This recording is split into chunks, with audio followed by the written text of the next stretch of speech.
पाऊस पाणी संदर्भातल्या टॉप 9 बातम्या पाहूयात। अमरावती जिल्ह्यामधल्या चांदूर बाजार तालुक्यामध्ये ढगफुटी सदृश पाऊस, माधान गावात मोठ्या प्रमाणात पाणी शिरलं, शेती पिकांचंही मोठ्या प्रमाणात नुकसान। लातूरमधील तावरजा नदी परिसरामध्ये पूर स्थिती, शेती पिकांचं मोठं नुकसान, पुसणीतील बंधाऱ्याचे दरवाजे वेळेमध्ये उघडले नसल्यामुळे पूर स्थिती निर्माण।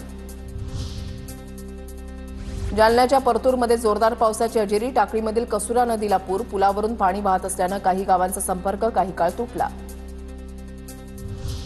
रायगडमध्ये मुसळधार पाऊस, मुसळधार पावसामुळे प्रवेशद्वारावरच पाणी साचलं, बाजारपेठ आणि बस स्टँड परिसरात गुडघाभर पाणी साचल्यानं वाहन चालकांचा पाण्यातून प्रवास। धाराशिव जिल्ह्यामध्ये पावसाचा हाहाकार, मांजरा नदीला आलेल्या महापुरामुळे शेतीचं मोठं नुकसान, जनावरं दगावली।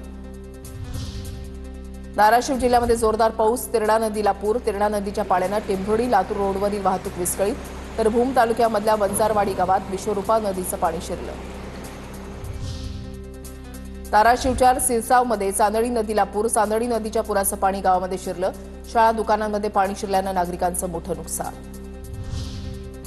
नांदेडच्या तामसा गावामध्ये जोरदार पाऊस, अनेकांच्या घरामध्ये शिरलं पाणी, घरामध्ये पाणी शिरल्यानं अनेकांचे संसार उघड्यावर।